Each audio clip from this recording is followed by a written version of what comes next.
Hello, good afternoon. Hello, Monica. Hello, good afternoon. Hi, Monica. Ciao, ¿cómo estás? Everything's fine, thank you. Thank you. It's a real pleasure to share with you. I present to Mrs. Alejandra, the Dean of the Design Faculty of the University, the Universidad del Desarrollo of Chile. Thank you to share with us today and produce a stop in your schedule because it's very high. Thank you. Thank you, and sorry for Welcome. the delay. I was in another business call. Sorry for that. No problem, no problem. Okay. Really, thank you very much, Monica, for being here with us today and this morning for us, this afternoon for you. It's a pleasure, really. Where you are now, Monica, in Milan or Berlin?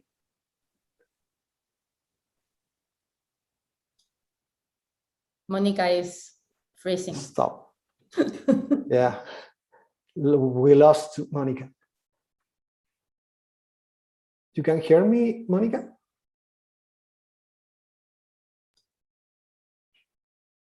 No, we lost.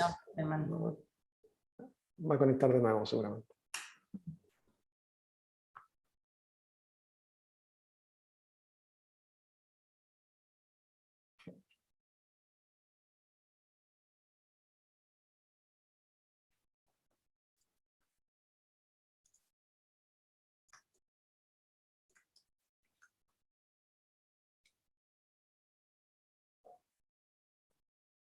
Perdió la señal, seguramente se va a conectar de nuevo Mónica, una vez comenzando Mónica, entrando Mónica, comenzando de nuevo.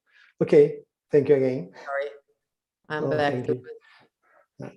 Where you are now, Mónica, in Milano or Berlin? I'm in Milano. Yes. Milano, okay. This conference will be in English, but we produce a translator system in Spanish. Today, Mónica, now I will speak in Spanish for the audience. Okay. Perfect. Sorry for 1 minute. Muy buenos días. Un gusto en compartir con ustedes en este nuevo evento de nuestro Magíster en Diseño e Innovación Sostenible de la Universidad del Desarrollo en Chile. Presento a usted a nuestra decana Alejandra, que nos acompaña en este evento, y también a nuestra invitada especial Mónica Dalarriba, con quien tengo el honor de poder compartir hace un tiempo con ella. Bueno, Mónica actualmente se desempeña como vicepresidenta de Diseño y Experiencia del Cliente en la compañía Deutsche Telekom en Alemania, y en los últimos durante 20 años ha ocupado puestos de importante responsabilidad como Design Manager en la empresa Samsung en Milán, Whirlpool, y también fue recientemente directora de European Design en 3M, la empresa norteamericana que tiene sede en varias partes del mundo. Mónica es definida como un agente de cambio con un estilo de gestión muy colaborativo, con una mentalidad tremendamente abierta y sobre todo con un enfoque global que aprovecha el talento local con el objetivo de desarrollar la cultura del cliente en el centro. Mónica es profesora adjunta al Politécnico de Milán y es sin duda una líder en el campo del diseño y la innovación, que son las temáticas de nuestro magíster. Siempre puedo decir abogando por los beneficios de la diversidad, algo que la caracteriza mucho, y sobre todo la inclusión en las empresas de tipología high-tech. Mónica posee muchos premios, la verdad. Posee el Lead to Win, el Award 2020, que lo gana con la empresa Deutsche Telekom. También fue premiada con el premio Meritant Talent de Aldai y tiene más de 20 premios internacionales en el campo del diseño y posee 8 patentes a nivel mundial, que son activos tecnológicos que hoy día el mundo puede disfrutar. Y últimamente, su último galardón, que fue recientemente distinguida como entre las 50 mujeres más influyentes en Italia y Europa en el campo de las empresas digitales y en las empresas high-tech. Y finalmente, lo que más le interesa a ella que uno cuente, que es una madre feliz con 2 hermosos hijos. Bueno, ¿qué más puedo decir de ti, Mónica? Te dejo con la audiencia. Muchas gracias por participar. Como les comenté, este evento se transmitirá en inglés, pero la audiencia puede usar el sistema de interpretación para poder escuchar en el lenguaje que ustedes deseen. Mónica, siamo pronti? Possiamo andare avanti? Great, thank you very much. I will do it in English, but first of all, I'm very happy to be here with you today. So one of the things that I really like is to, more than sharing my experience, to have a dialogue. So I will try to get along with the story that tells you why for me it's important design and what I've been reaching in my ambitions and in my career.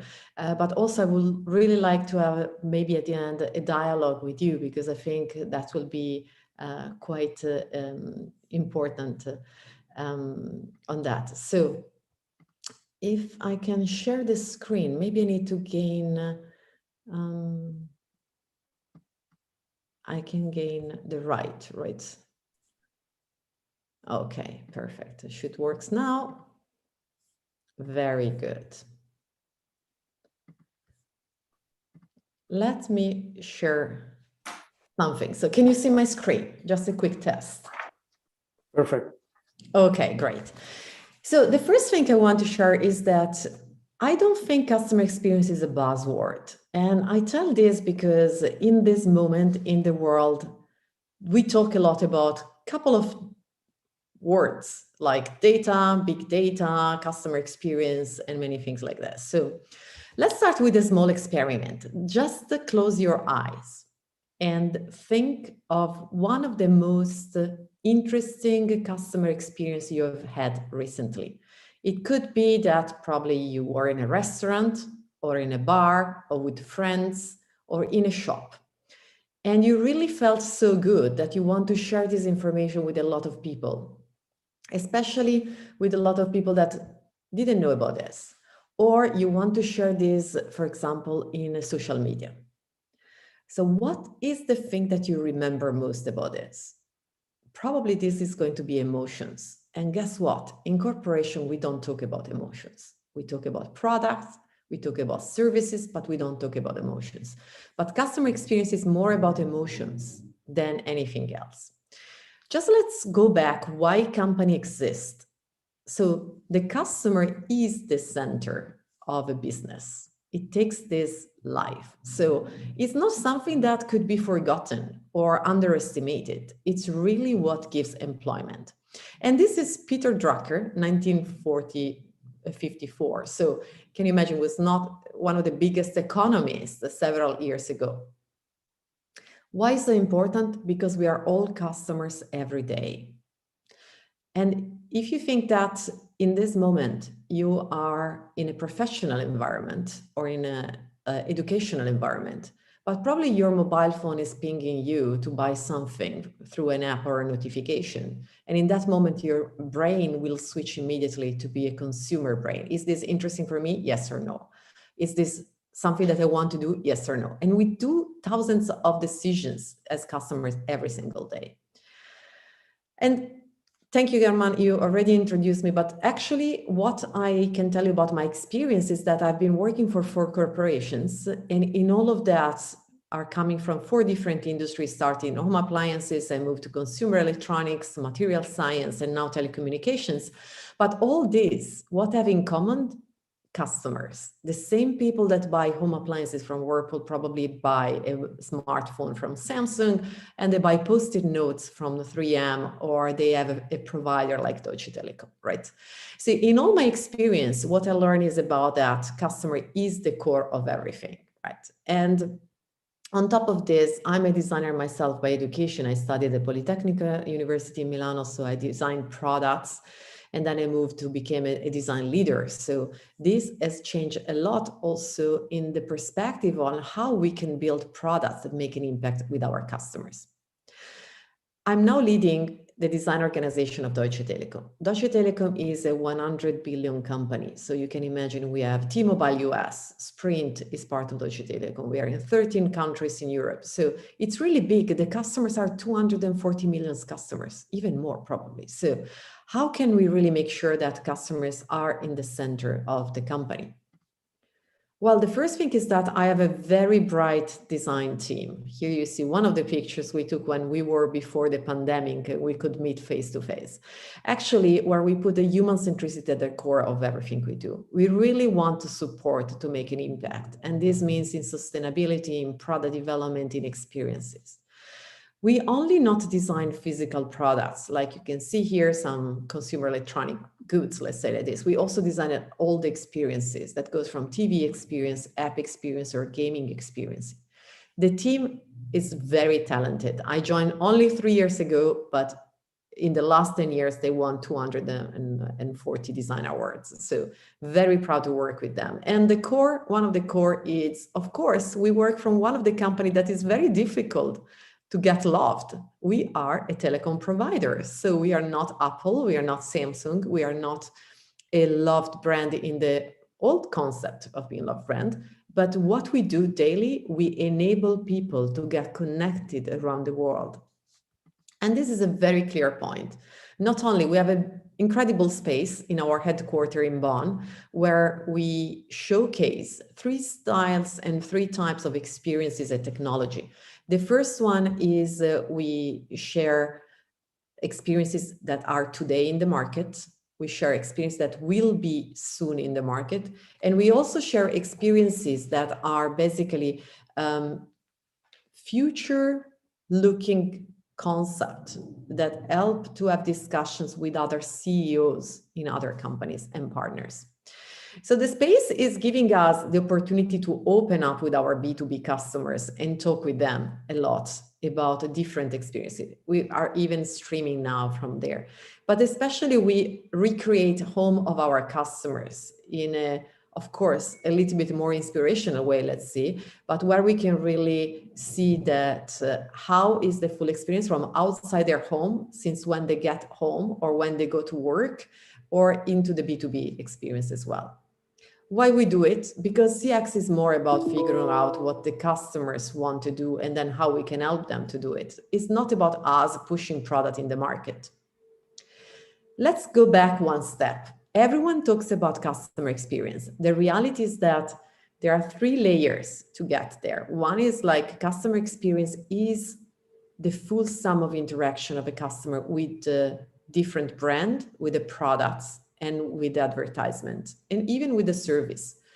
Product user experience is one big part of our job, but actually that is very much related of a specific experience on a product. If we design a TV, and we design especially the digital part, it's the TV experience might be different from our app experience in other, or the router experience, because it should be tailored for that.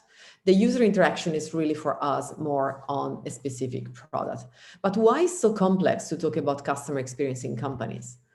Well, actually, because according to Forrester, 90% of the customer experience problems are created by people that never face the customer, and only 10% by people facing the customer. What does it tell us? It tells us that us as designers have a huge impact on the good or bad experience our customers will have. Finance have a big experience. The innovation teams, engineering have a big experience. HR has a big experience. And usually we don't think that these people have a huge experience, right?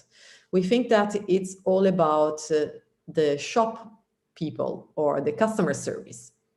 In reality, customers don't really care about how companies are internally organized. But what I can tell you is that after so many years in corporations, if I go to a website of any company, I can tell you if they are siloed or not, if the department of sales of one good is talking to the other one, because it's very easy to break the customer experience when people don't collaborate enough. So let's go back. When I joined the company, I had the pleasure, but also the work to do to rebuild the trust in my team versus which was their role. The world is changing so fast, actually. We move from product design to service design to ecosystem design, very complex topics where the variables are so many. But actually, how can we move the company that is basically an engineering-driven company with people that don't really like to talk too much to specific topics? They like to build products, right? So, well, the first thing is like going by bicycle. If you remember when you were a kid and you started to go by bicycle, how many times you fall? Probably a lot, but you didn't give up, right? So you jump on your bike until you made it. Actually, I think the design role in a corporation is exactly like learning every day to go by bicycle again and again, because most of the time we face so many roadblocks and we have to change that or avoiding them, but we don't give up. Because we care about our customers and we know that customers care about their own experience and they judge our products by their reference point in the market. Just making an example. Recently, some months ago, my daughter, she was at school and actually she needed to add a dress, a princess dress for a kind of like a small party that they had at school. And of course, I'm a working mom. Sometimes I got lost in all the things I have to do it. And my husband as well is working, so both of us, and we completely forgot. We felt so bad. So we bought one very quickly in Amazon because we knew that in our area, Amazon was delivering in 24 hours. Of course, we knew that we were paying much more than probably going to find it in another place.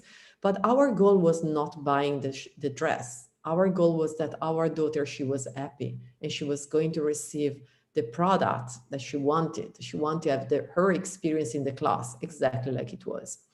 So what happened after that? I thought a lot about my behavior as a consumer, but also my expectation as a consumer.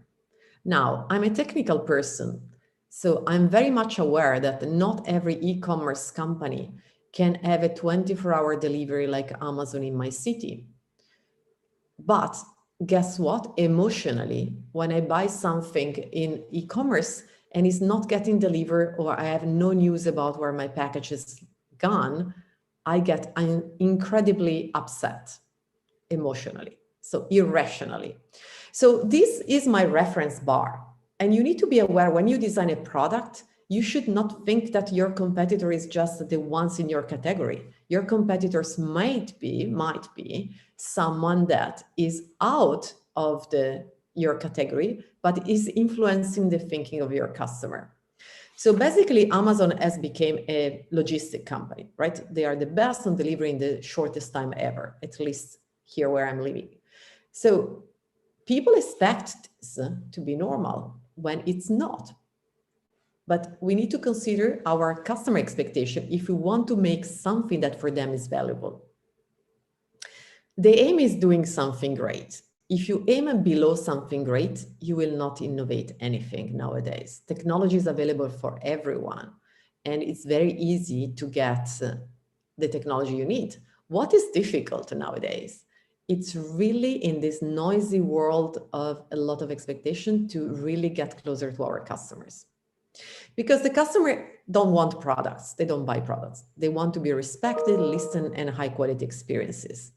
The only way you can do it, and I think as I'm still a designer, even I'm a design leader, it's really to work and make my hand dirty. So what I really love is when I can go to talk to the customers in testing, in MVP, in POC, in all these things. When I can really understand from the customers what they really like and how we can really hit their needs. When you work in a telco, you talk about product connectivity, you talk about delivery, you talk about speed. The speed of your router, it's one of the topics we talk most. You talk about stability of the network. In reality, what customer talks about us? Well, they think differently. They think, I search and discover because I have a problem. When I find the one thing that I like, I order it. And then I want to pay it. And I want probably say thank you to you. When I got your product, I want to use it. And maybe I need some care, I need some help from you, or I need more because I really like it and I want to buy more. Or I just want to ask you if you can help me because there are some parts that I don't understand. If you think about this is the dialogue in the head of a customer and the dialogue we do have when we talk about business, there is a big gap. And this big gap should be filled by designers' jobs. The first thing that it's very important to realize is that people behaviors are very complex and getting insights is really what help to translate them in product that make an impact in their lives. So how to fulfill the customer expectation is exactly learning from what they want to achieve and translate them into their products. And now I talk about products, but to me, products are digital products, physical products, shops, the customer service, AI, artificial intelligence, chatbots, voice recognition. You can see Alexa, for example, as an example. So we work also in voice recognition. So we have several ways how we can build a good experience that is difficult. That's the reason why we run a lot of usability tests. How we make it? Well, we talk in business B2C and B2B. Business to business basically are two companies working together. B2C is business to consumer. I'm a company, I'm selling to a consumer. The reality is that this is a problem. When you think in B2B or B2C, you think in an Excel file mode. What does it mean? You think in numbers only. While the future is H to H, as I like to say, so human to human. If you think about that, you're a human being and you design for human beings. And I know when you design in millions of pieces, this is very complex, but this is how you change the relationship about what you design and what you want to achieve. One of the things that is very important is 90% I mentioned to you before, it's a lot about the culture of the company, the way you work, are you agile or matrix, the design thinking approach you take when you do innovations, or the user research, right? How much you do it. What the customer sees is just a small portion of all this work, the 10%, that's the customer experience. And to run a good customer experience, it's needed a lot of courage because technology, as I mentioned, is very much available. Products are too many coming from all around the world. We live in a globalization. So there is everything in the market, but the courage to go beyond that, the courage to do something different, that is what makes you doing something that people will really love. Every person in the company, in the team, in cross-functional teams, every supplier and every alliance partner has an impact in the customer experience. This is the reason why it's so complex to be taken and managed. But one thing is about when you design a product, one thing that is very important to ask yourself is, are you really willing to take the right decisions for the customer? Or are you in love with the product? Do you really focus on the customer needs, or are you working based on your own assumptions? Can you anticipate your customer needs, or you just know what they want today? These are some of the questions, and there are many more, but I can tell you I'm a designer myself. I got in love many times on the product I designed.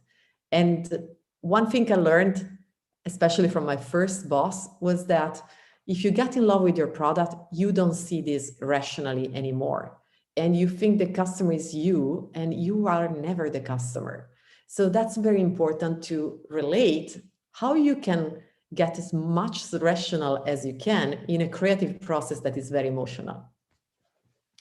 Well, what I think is that it's important to always be open, but also to move fast. What does it mean? That technology is not waiting for us, and the world and the new generation, and you are the new generations, are not waiting for us. They are changing their minds. They have new needs. And in these needs, there are several things that are important to be considered. That's the reason why you don't do innovation if you don't build a social value. And building social value means taking tough decisions. We are really committed to sustainability as much as we can. And this means making our part in an impact that is bigger than just our products, for example. And as designer, we have a great chance. I give you one example. One of the major routers we did release last year and goes in millions of homes, because the router is your internet connections at home. And I know you talk about Wi-Fi, we talk about routers or lines and this type of things, but the language is the same. Is 90% done with the recycled plastics and with reduce incredibly the impact on the packaging. The 10%, my CEO asked me why you didn't go for 100% recycled plastic. Actually, the 10% is an LED screen and some parts that I cannot put in a different material. But already reaching this 90% from my team was a great success, because this having a huge impact on the product and the footprint. So some suggestion, and I'm almost done so that I can give you some more time, is what you need to start to do if you want really to create products that your customer love. The first thing is being aware of your customer reference point. So if you design a product, and I design cooker hoods, I design home appliances, I design mobile phones, I designed even the very complex products for personal safety and protection and other things to nowadays telecommunications. So always thinking that probably the same person was buying all these products at the same time, but they had in the reference point their expectations on what they want to achieve. The second point is that customer journey is the most important skill set we do have as designers. We have the ability to visualize things. And I tell you, when you work in a multinational company, when you have a lot of languages and a lot of cultures and backgrounds, what is the most difficult part? Understanding each other, working all in the same direction. So visualizing things helps dramatically to improve effectiveness and efficiency on that, but also help everyone to work in the same good direction for the customer. Taking insights-driven decisions. Don't trust your gut feeling. I know people tell you intuition. I tell you 23 years I'm working in this field. I don't trust myself. I always ask for data. I went to a conference where they told me, and there was a very insightful quote from I think was a computer science, American computer scientist. He said, without data, you are another person with an opinion. So get your data, and could be qualitative and quantitative, but make sure you take the right decisions, the most informed decision. Building disrupting CX, services and products. Be courageous, think differently, really, really open your eyes. Do you know who is my biggest challenger in the customer experience? Are not the other telcos, are the startups, the ones that come to the market and they disrupt the experience of the customers. And then they set the new bar of the customer points. So that's exactly the mindset that we should do and act. So again, customer journey and starting with the problems is very important. As designers, you know very well, but don't think that everyone in the company knows as well. So the design thinking, or the way of thinking from a problem perspective, it's very much design driven, but it's not engineering driven. So being able to explain this to the engineering colleagues is absolutely fundamental to making sure the product is going to the market in the right way. I have also some suggestions what to stop doing, and probably you're so young and from the university, but I can tell you that I gave the same suggestion to my colleagues in the company. The first thing is, don't underestimate customer experience. It's very complex, but is the added value for the customer, is what the customers see on whatever you design. They care about their own experience. They don't care about what you design itself. They don't buy product, they buy solution to their problems. Not talking to real customers. When you design something, really get to the customer. Don't be shy, go there and show this. The other one is, a product will never be perfect the first time, right? So, and it's hard, at least it was for me, to go back and hearing feedback that probably are not all pleasant to your solution. And it's very easy to fall in a trap called, well, they don't understand me. But the reality is that if you iterate many times with your customers, you will improve every single time. So my suggestion is moving from the first time it should be perfect, I'm the designer, to I design with customers. I iterate. It's a constant improvement process. It's never done and will never be perfect. So go along with that. The only way you can do something that is very high quality is really talking to a real customer. And I want to make you an example. When I joined one of the 4 companies 10 years ago, I was in the company, I think about 10 or 15 days. And they asked me, okay, so you are a design leader. Can you tell us about this research, this idea? Do you like it? I say, it doesn't matter if I like it or not. We have to understand who is your audience and if this is fitting to your audience needs. And they came back and they say, well, we did a research in front of the cafeteria and we asked people if they like it or not. And then I stop, and they were all scientists. And then I stop and I say, guys, I can tell you something, that I don't know if your data about your data, but if you start a product with the wrong data, you got a wrong product. So all you did so far, if the people in the cafeteria are not the target customers, it has no value. And if you start with good data, you have some chances to get a good product. It's never secure, but you have good chances. Or at least if it's not working well, you can learn a lot. You can go back to your company and improve it and then go back again. So having this mindset is very important. And also, what is, this is my personal suggestion, but I learned it a lot. Designers, we tend to have being too much involved in the creative process and not seeing things rationally. So that's the reason why it's so important to talk to someone else that sometimes destroy our ideas, but they give us some hints where we can turn it to another aspects, right? Where we can really move it from it's just an idea to it's a real product. And in between, there is a lot of work, really a lot of work. And mindset is what is going to bring you to success more than anything else.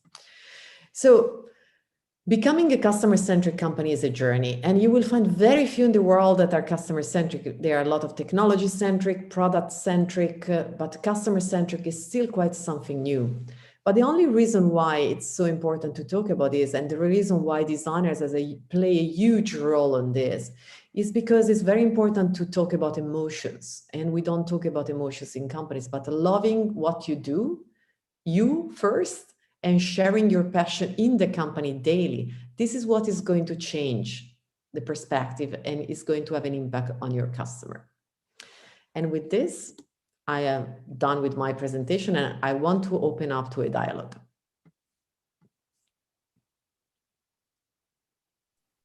Gracias, Mónica. Muchas gracias por tu destacada presentación y muy interesante. No sé si me puedes escuchar en español o tienes conectado. I don't know if you can hear me in Spanish. Yeah, but I will not. I'm not so good. I'm not sure I can get completely your request. So maybe Perfect. You can do it in Spanish and then English to me, please. Perfect. For the process for the question and answer, you can take the Yes. icon where is the translator system in Spanish, English. I see it. Yes. Good. Do you want me to reply to these two questions I see in the moment? So one is, what advice could you give us to strengthen the customer centricity vision of the rest of the organization that mainly look at cost efficiency and legal regulation? Well, every company looks at cost and legal regulation. Guess what? It's everyone's job, right? So companies cannot live without these two functions. You can't live if your business model is not good, and you can't live if your legal regulations are not in place. So we work in complex systems, but what you can do is to move your decision discussions from only numbers to understanding which impact this number will going to have with the customers. I give you some examples. So I've always worked in very financial driven companies, and this is the biggest excuse I've always heard about that we cannot become customer centric. We are too financial driven, but that's not true. How can you become customer centric? Start to talk to customer. Find some people in the company that believe in the same things and bring them to the customer, or bring the customers into your discussions or meetings. It's very important because this gives you the perspective of the customer. It doesn't matter if it's B2B or B2C. It's very important that these things are very much aligned. The other thing, and I tell you, when I joined the company, I got the design organization and the customer experience role. And after my first 90 days, as you know, the most crucial one when you enter in a company, I went to the board and I was presenting my strategy to the board.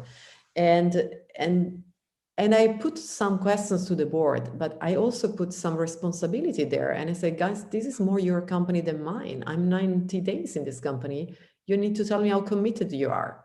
And this is very important. You bring this commitment from the other side on changing things. And I tell you, in the last 3 years, we changed dramatically.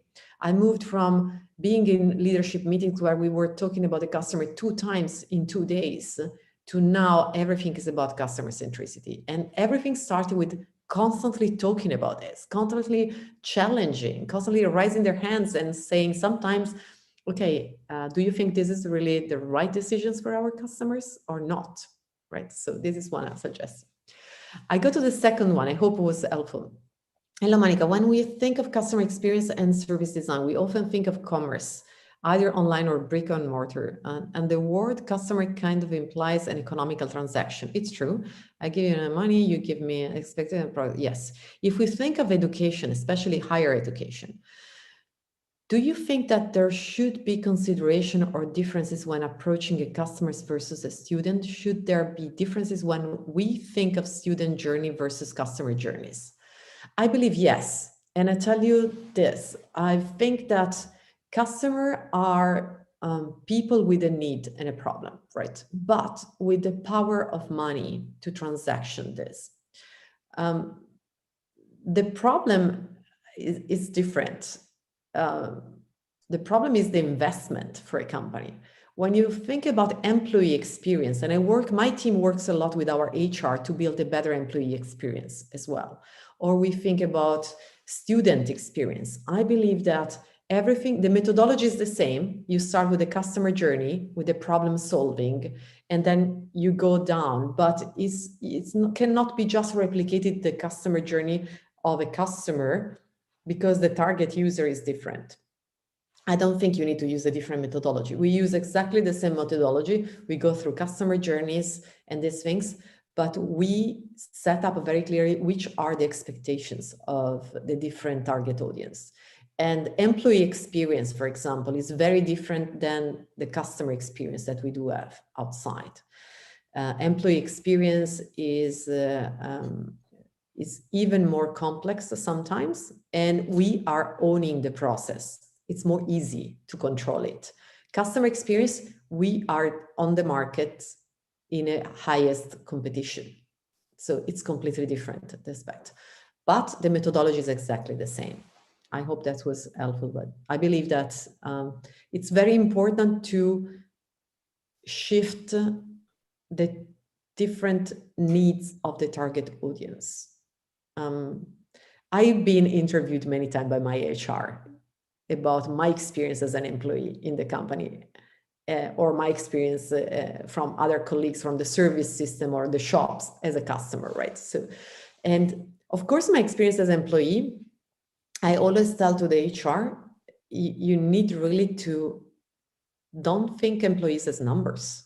If you think employees are numbers, you go back like sales are numbers or other things. So it's more a mindset shift than other things. If you shift your mindset, everything else will be shifted.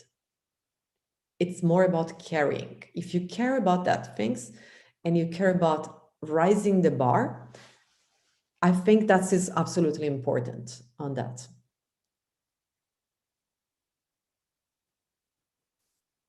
Thank you, Monica. I have a new question for you.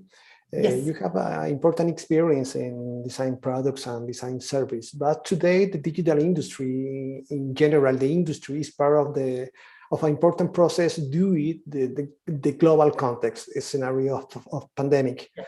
In your opinion, as you think, will be the evolution of the service design in post-pandemic scenarios? I think that in the last 18 months or almost 24 months now, right? So we have experienced a digital education or knowledge in the world that would have taken 15 years to have it. This has changed completely the mindset of the customers. We are doing deep studies about what changed in the digital request in this moment, because we design mainly digital experiences. So it's very important that we think about this. So what I think has changed is that service design has become more predominant versus other type of mindset, because we have more variable in that, right? So think about the omni-channel experience. You start on the website or on your phone until you take the decision to enter in a shop, or you never go to the shop. But at a certain point, you move from a digital experience to a physical one, right? So, and because you use your body to use a product, or you do some other things. And service, you might have platform of education, for example, very popular in this moment, or you might have consulting. I heard that there is a lot of booming on psychological consulting, medical healthcare online, right? So this has shifted a lot the way you think about.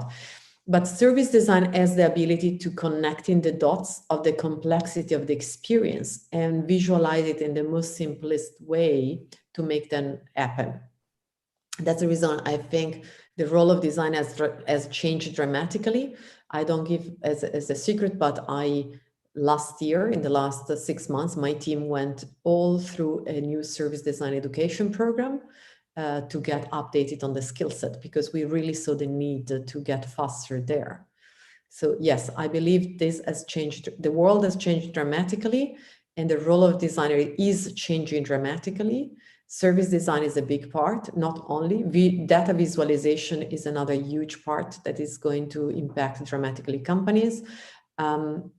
Also, user experience of digital and omni-channel products and so forth is going to be so quite important.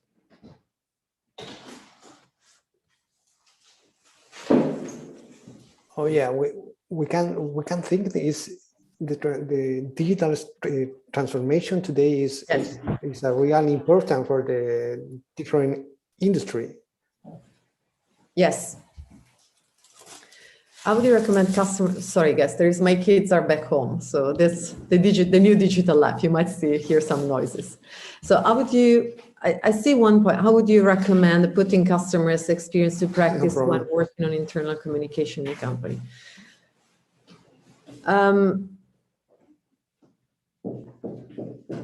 That's a very good one. You can't imagine how many times I find myself in a presentation or in the, for example, not only in presentations, but also in meetings where we had to decide the product features, even in the past.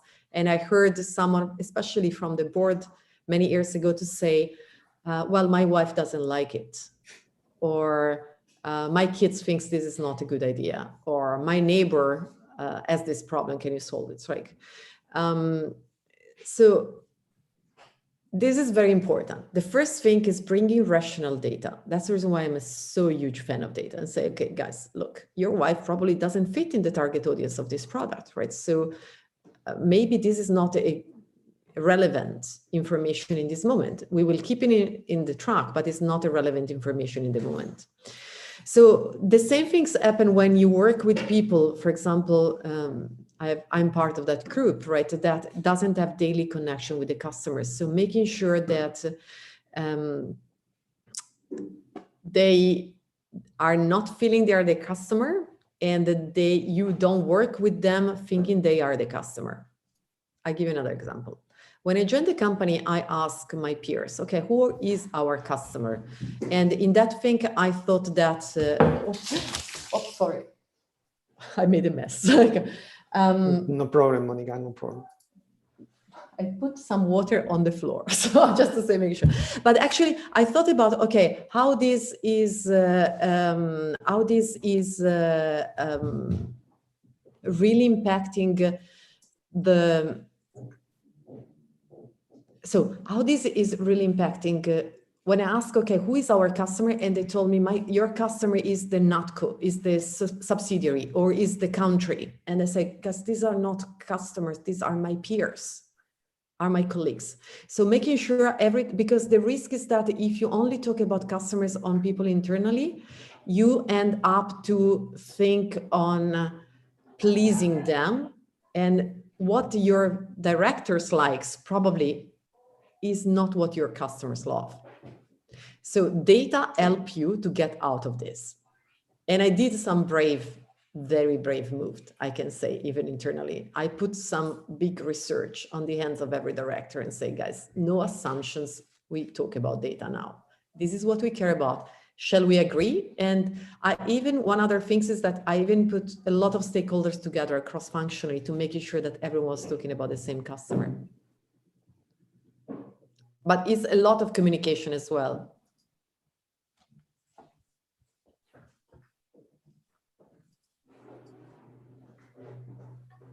Thank you, Monica.